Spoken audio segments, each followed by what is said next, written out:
ನಮಸ್ಕಾರ ಆತ್ಮೀಯರೇ, media house ಕನ್ನಡಗೆ ಸ್ವಾಗತ. ಕಳೆದೊಂದು ತಿಂಗಳಿಂದ ರಾಜ್ಯ ರಾಜಕೀಯದಲ್ಲಿ ಭಾರಿ ಚರ್ಚೆಯಾಗ್ತಿರೋದು ಅಂದ್ರೆ ಅದು ಗೃಹಲಕ್ಷ್ಮಿ ಯೋಜನೆ.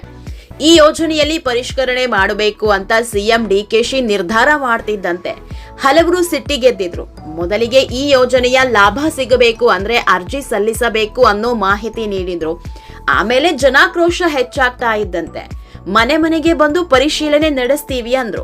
ಅಲ್ಲದೆ ಈ ಯೋಜನೆಯಲ್ಲಿ ಭಾರಿ ಮೊತ್ತದ ಕಳ್ಳಾಟ ನಡೀತಾ ಇದೆ. ಹೀಗಾಗಿ 3 ಲಕ್ಷಕ್ಕೂ ಹೆಚ್ಚು ಜನರನ್ನ ಈ ಯೋಜನೆಯಿಂದ ಕೈ ಬಿಟ್ಟಿರೋದಾಗಿ ಸರ್ಕಾರವೇ ಹೇಳಿತ್ತು. ಹೀಗೆ ದಿನಕ್ಕೊಂದು ಅಪ್ಡೇಟ್ ಕೊಡ್ತಾ ಇರೋ ಹೊತ್ತಲ್ಲೇ ಮಹಾ ಬ್ರೇಕಿಂಗ್ ನ್ಯೂಸ್ ಹೊರಬಿದ್ದಿದೆ. ಇಷ್ಟು ದಿನ ಗೃಹಲಕ್ಷ್ಮಿ ಹೆಸರಲ್ಲಿ ಕೆಲವರು ಮೋಸ ಮಾಡ್ತಿದ್ದಾರೆ.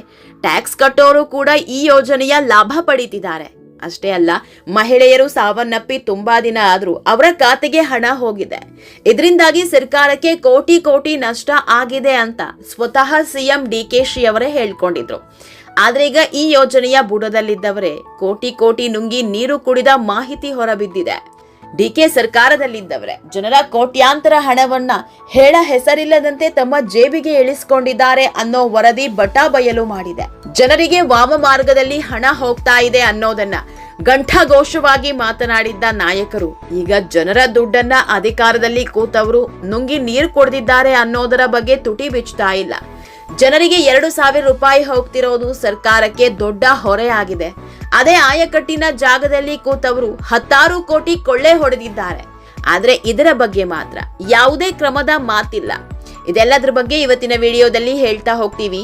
ಅದಕ್ಕೂ ಮೊದಲು ನೀವಿನ್ನೂ ನಮ್ಮ ಚಾನೆಲ್ನ ಸಬ್ಸ್ಕ್ರೈಬ್ ಮಾಡಿಲ್ಲ ಅಂದ್ರೆ ಮಿಸ್ ಮಾಡಬೇಡಿ, ಈಗಲೇ ಸಬ್ಸ್ಕ್ರೈಬ್ ಮಾಡಿ. ಈ ವಿಡಿಯೋನ ಕೊನೆವರೆಗೂ ನೋಡಿ, ನಿಮ್ಮ ಅನಿಸಿಕೆಗಳನ್ನ ಕಾಮೆಂಟ್ ಮಾಡಿ. ಆತ್ಮೀಯರೇ, ಗೃಹಲಕ್ಷ್ಮಿ ಗ್ಯಾರಂಟಿ ಯೋಜನೆಯಲ್ಲಿ ಆಗಿರೋ ದೊಡ್ಡ ಲೋಪ ಸಿಎಜಿ ವರದಿಯಲ್ಲಿ ಬಹಿರಂಗವಾಗಿದೆ. ಗೃಹಲಕ್ಷ್ಮಿ ಯೋಜನೆ ಪರಿಷ್ಕರಣೆ ಮಾಡಲು ಸಿಎಂ ಡಿಕೆ ಶಿವಕುಮಾರ್ ಆದೇಶ ಮಾಡಿದ್ರು. ಪರಿಷ್ಕರಣೆ ಜೊತೆಗೆ ಗೃಹಲಕ್ಷ್ಮಿ ಯೋಜನೆ ಹಣದಲ್ಲಾಗಿರುವ ವ್ಯತ್ಯಾಸಗಳ ಬಗ್ಗೆನೂ ಲೆಕ್ಕ ಕೊಡಲು ಸೂಚಿಸಿದ್ರು. ಆಗ ಆ ರಿಪೋರ್ಟ್ ಸರ್ಕಾರದ ಕೈ ಸೇರಿದೆ.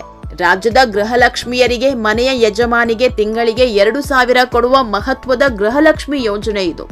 ಕಾಂಗ್ರೆಸ್ ಸರ್ಕಾರ ಅಧಿಕಾರಕ್ಕೆ ಬರಲು ಈ ಗೃಹಲಕ್ಷ್ಮಿ ಸ್ಕೀಮ್ ದೊಡ್ಡ ಶಕ್ತಿ ತುಂಬಿತ್ತು. ಕಳೆದ 3 ವರ್ಷಗಳಿಂದ ಯಶಸ್ವಿಯಾಗಿ ಗೃಹಲಕ್ಷ್ಮಿಯರ ಖಾತೆಗೂ 75,000 ಕೋಟಿ ರೂಪಾಯಿಗೂ ಹೆಚ್ಚು ಹಣ ವರ್ಗಾವಣೆ ಆಗಿದೆ. ಈ ಮಧ್ಯೆ ಕಳೆದ ವರ್ಷ ಗೃಹಲಕ್ಷ್ಮಿ ಯೋಜನೆಯಲ್ಲಿ 5,000 ಕೋಟಿ ಅಕ್ರಮ ನಡೆದಿದೆ ಅಂತ ಪ್ರತಿಪಕ್ಷಗಳು ಆರೋಪ ಮಾಡಿದ್ವು. ವಿಧಾನಮಂಡಲ ಅಧಿವೇಶನದಲ್ಲೂ ಲೋಪದೋಷಗಳಾಗಿದ್ದನ್ನ ಅಂದಿನ ಮಹಿಳಾ ಮತ್ತು ಮಕ್ಕಳ ಕಲ್ಯಾಣ ಸಚಿವರು ಒಪ್ಕೊಂಡಿದ್ರು. ಆಮೇಲೆ ಸರಿಪಡಿಸ್ತೀವಿ ಅಂತಾನೂ ಹೇಳಿದ್ರು. ಆದ್ರೆ ಈಗ ಸಿಎಂ ಡಿಕೆಶಿ ಅವರ ಕೈಗೆ ಸಿಎಜಿ ಡೇಟಾ ಅನಾಲಿಟಿಕ್ಸ್ ವಿಭಾಗ ಆಡಿಟ್ ನಡೆಸಿ ವರದಿ ಕೊಟ್ಟಿದೆ.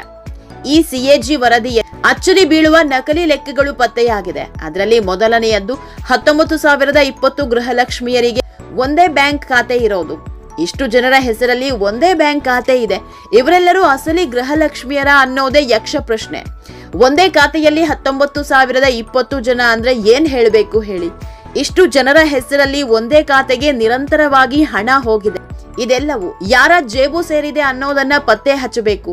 ಇದರಲ್ಲಿ ಹತ್ತತ್ರ 11.41 ಕೋಟಿ ರೂಪಾಯಿ 3 ತಿಂಗಳಲ್ಲೇ ಜಮೆಯಾಗಿದೆ.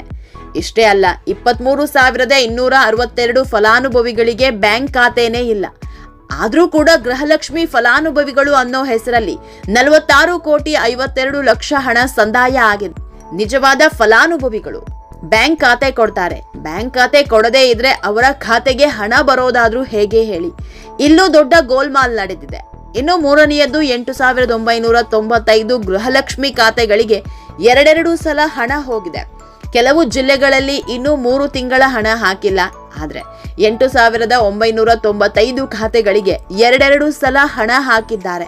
ಇದನ್ನೆಲ್ಲ ನೋಡ್ತಾ ಇದ್ರೆ ಯಾರದ್ದೋ ದುಡ್ಡು ಎಲ್ಲಮ್ಮನ ಜಾತ್ರೆ ಅನ್ನೋದು ಪಕ್ಕಾ ಆಗ್ತಾ ಇದೆ. ಇನ್ನು 4ನೇ ಕಳ್ಳಾಟ, ತಿಂಗಳಿಗೆ 1,80 ಲಕ್ಷದಂತೆ ಪದೇ ಪದೇ ಜಮೆ ಆಗಿರೋದು. ಒಂದಿಷ್ಟು ಖಾತೆಗಳಿಗೆ ಸರ್ಕಾರದ ಹಣವನ್ನ ಪದೇ ಪದೇ ಜಮೆ ಮಾಡಿದ್ದಾರೆ. ಇದು ಯಾರ ಜೇಬು ಸೇರಿದೆಯೋ ಅದು ಗೊತ್ತಿಲ್ಲ. ಇಷ್ಟು ದೊಡ್ಡ ಮೊತ್ತದಲ್ಲಿ ಗೃಹಲಕ್ಷ್ಮಿ ಗೋಲ್ಮಾಲ್ ನಡೆದಿದೆ ಅಂತ ಸಿಎಜಿ ರಿಪೋರ್ಟ್ ಹೇಳ್ತಾ ಇದೆ. ಹೀಗಾಗಿ ಇದನ್ನೇ ಅಸ್ತ್ರ ಮಾಡಿಕೊಂಡು ಪ್ರತಿಪಕ್ಷದವರು ಸರ್ಕಾರದ ವಿರುದ್ಧ ಮುಗಿಬಿದ್ದಿದ್ದಾರೆ.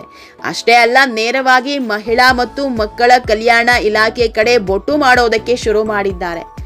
ಗೋಲ್ಮಾಲ್ ನಡೆದಿರೋದು ಕೇವಲ 3 ತಿಂಗಳದ ಅಥವಾ 3 ವರ್ಷದ ಮಹಿಳಾ ಮತ್ತು ಮಕ್ಕಳ ಕಲ್ಯಾಣ ಇಲಾಖೆಯೇ ಈ ಕಳ್ಳಾಟ ಆಡ್ತಾ ಇದೆಯಾ? ಮಹಿಳಾ ಮತ್ತು ಮಕ್ಕಳ ಕಲ್ಯಾಣ ಇಲಾಖೆ ಇಷ್ಟು ದೊಡ್ಡ ಮಾಹಿತಿಯನ್ನ ಮುಚ್ಚಿಟ್ಟಿದ್ಯಾಕೆ? ಇದರಲ್ಲಿ ಬರೀ ಅಧಿಕಾರಿಗಳ ಕೈವಾಡ ಇದೆಯಾ ಅಥವಾ ರಾಜಕಾರಣಿಗಳು ಶಾಮೀಲಾಗಿದ್ದಾರೆ ಅಂತ ವಿಪಕ್ಷಗಳು ಪ್ರಶ್ನೆ ಮಾಡ್ತಾ ಇದೆ. ಹೀಗಾಗಿ ಈ ಪ್ರಶ್ನೆಗಳಿಗೆಲ್ಲ ಮಹಿಳಾ ಮತ್ತು ಮಕ್ಕಳ ಕಲ್ಯಾಣ ಇಲಾಖೆಯ ಮಾಜಿ ಸಚಿವೆ ಲಕ್ಷ್ಮೀ ಹೆಬ್ಬಾಳ್ಕರ್ ಉತ್ತರ ಕೊಡಬೇಕು. ಜೊತೆಗೆ ಅಧಿಕಾರಿಗಳು ಕೂಡ ಉತ್ತರ ಕೊಡಬೇಕು. ಯಾವಾಗ ಉತ್ತರ ಕೊಡ್ತಾರೆ ಅನ್ನೋದು ಸದ್ಯಕ್ಕೆ ನಿಗೂಢವಾಗಿದೆ. ಆದ್ರೆ ಬಿಜೆಪಿ ಜೆಡಿಎಸ್ನವರು ಮಾತ್ರ ಸಿಎಜಿ ರಿಪೋರ್ಟ್ ಇಟ್ಕೊಂಡು ಸರ್ಕಾರವನ್ನ ಸಾಲು ಸಾಲು ಪ್ರಶ್ನೆ ಮಾಡ್ತಿದ್ದಾರೆ.